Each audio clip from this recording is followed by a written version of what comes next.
नमस्कार दोस्तों, मैं हूं दिनेश केवरा। स्वागत है आपका न्यूज टाइम एसएस न्यूज के इस लाइव अंक के अंदर। दोस्तों, तोमर तोमर पुकारूं मैं मन में और तोमर बसा मेरे मन में। मुझे लगता है कि प्रधानमंत्री नरेंद्र मोदी ने अपने प्रधानमंत्री काल में 10 वर्षों में शायद ऐसा ऑकवर्ड समय नहीं देखा होगा जहां वो ईमानदारी की कस्में खाते हैं, कमिटमेंट करते हैं, न खाऊंगा न खाने दूंगा, भ्रष्टाचारियों को जेल में भेज दूंगा, कोई बच नहीं पाएगा, सब सलाखों के पीछे होंगे। अब उनमें से एक अजीत पवार भी थे, जिनके बारे में 2 दिन पहले बोला गया था, 2 दिन बाद उप मुख्यमंत्री बन जाते हैं। और अब तो हमारी सरकार सबसे स्वच्छ सरकार है, क्लीन सरकार है, कोई एक धब्बा भी नहीं है। लीजिए, सब धब्बा भी आ गया। अब तोमर साहब के घर से तो ऐसे ऐसे स्केलेटन निकल कर आ रहे हैं। पहले तो वीडियो एक आया तो कहा गया कि ये फर्जी वीडियो है। लीजिए साहब, दूसरा आ गया। दूसरे की आग ठंडी नहीं हुई, तीसरा आ गया। तीसरे की आग ठंडी नहीं हुई, चौथा आ गया। और बाद में एक लाइव पूरा इंटरव्यू न्यूज लॉन्चर के ऊपर अशोक वानखेड़े जी के साथ में। तो अल्टीमेटली अब जवाब देते बन नहीं रहा है। लेकिन समस्या ये है कि नरेंद्र मोदी इसे स्वीकार कैसे कर लें। चुनावों के बीच में अगर स्वीकार करते हैं और नरेंद्र तोमर को सैक कर देते हैं तो ये उनके सारे के सारे जो जीवन काल है उसके ऊपर नेगेटिवली रिएक्ट करता है। और आने वाले जो चुनाव हैं, और आज जबकि वोटिंग हो रही है छत्तीसगढ़ की और मध्य प्रदेश की, जिसमें 70 सीट छत्तीसगढ़ की हैं, 230 सीटें मध्य प्रदेश की हैं, तो इनके ऊपर बहुत विपरीत प्रभाव पड़ता है। लेकिन विपरीत प्रभाव तो पड़ चुका है एक्चुअली। ऊपर से राजस्थान उसके फेर में चला जाएगा, कहीं ना कहीं उनका राजस्थान से भी कनेक्शन है। तो ये एक ऐसा ऑकवर्ड मोमेंट आया है। हम जिसकी कल्पना कर रहे थे, हमारे कुछ प्रोग्राम से हमने कहा भी था कि आने वाला समय मोदी के लिए इसलिए ज्यादा कष्टकारी होगा कि बहुत सारे अलमारियों में बंद स्केलेटन धीरे धीरे जब बाहर निकलेंगे तो शायद इनको अपना चेहरा बचाना भी मुश्किल हो जाएगा। इसी विषय पर बात करेंगे कि अल्टीमेटली ये जो तोमर इम्पैक्ट है वो कितना बड़ा है, इसका मैग्नीट्यूड कितना बड़ा हो सकता है। और फिर उसके अंदर गांजे की खेती, और फिर कनाडा बीच में आता है। ये कनाडा मोदी जी का पीछा नहीं छोड़ता अल्टीमेटली। पहले ट्रूडो पीछा नहीं छोड़ रहे थे, फिर निज्जर थे, अब साथ में अब ये जगमनजीत सिंह भी आ गए हैं, ये भी पीछा नहीं छोड़ रहे हैं। और इन्होंने जितनी बातें कही हैं जगमनजीत ने ओपनली कि हाँ मैं जेल तोड़ के भागा हूं, हाँ मैं गांजे की खेती करता हूं, हाँ मैं सब कुछ करता हूं, वो भी चौंकाने वाला है। और बहुत सारे दृश्य और परिदृश्य और वीडियो जो आ रहे हैं वो एक एक करके मुझे लगता है कि जो तोमर क्लैन है, अब सच्चाई क्या है वो तो वक्त बताएगा खैर।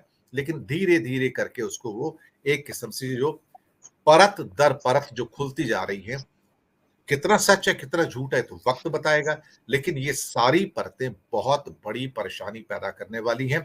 एक बहुत बड़ा एम्बेरसमेंट है। और मोदी सरकार के पास फिलहाल इसका कोई जवाब भी नजर नहीं आ रहा है।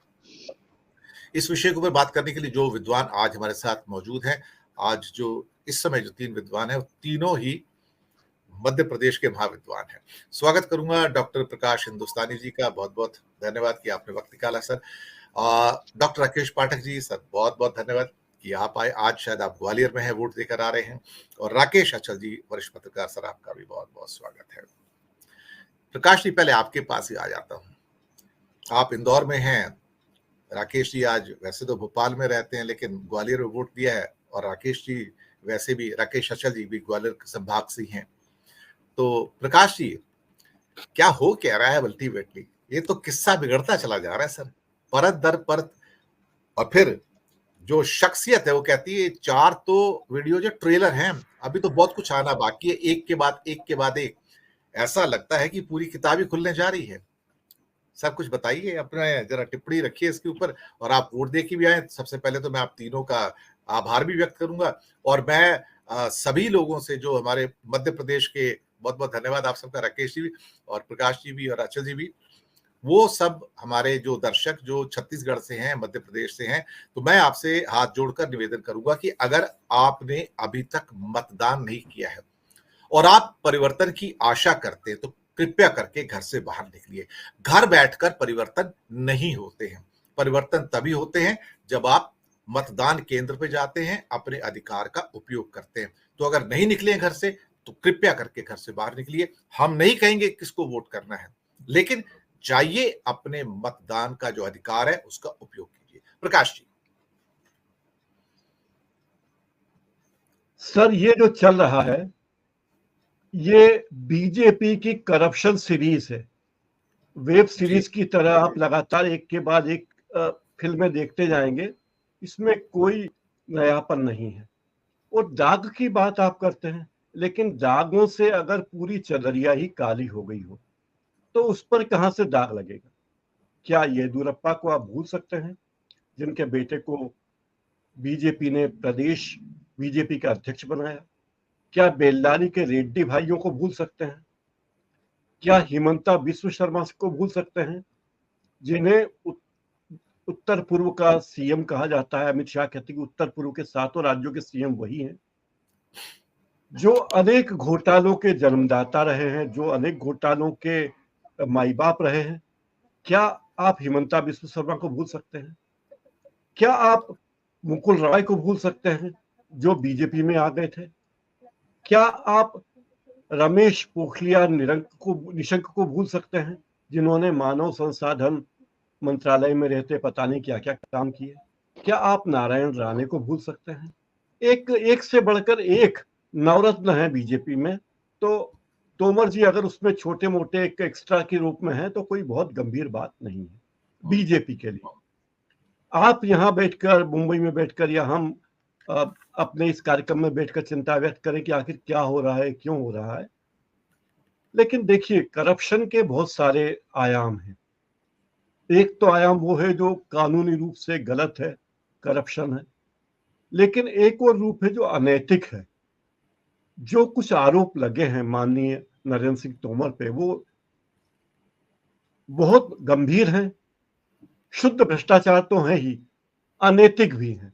तो कई बार ये होता है कि नैतिक और अनैतिकता में दूरी बहुत छोटी होती है, लेकिन ऐसा नहीं है। अगर ऐसे ही आरोप किसी और नेता के पुत्र पर लगते, या दिग्विजय के पुत्र पर, या कमलनाथ के पुत्र पर लगते, तो क्या ईडी वाले बैठे रहते? क्या ये ईडी और सीबीआई वाले मुफ्त की रोटी तोड़ते होते? वो पहले जाकर आरोप की जांच पड़ताल करते। लेकिन ये जो सीडियां या वीडियो सामने आए हैं, ये क्लिप कोई नई बात नहीं है। ये बहुत जाने माने लोग हैं, और इसी चीज के लिए उनकी चर्चा हमेशा उस इलाके में होती है। मेरे आदरणीय दोनों राकेश जी बता सकते हैं, वो कोई नई बात उनकी नहीं।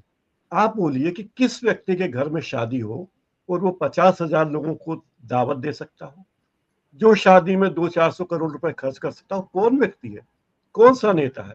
और क्या माननीय तोमर जी ने संपत्ति अपनी बताई है, अपने और अपने परिवार की, चुनाव में? क्या उसमें इतना पैसा है?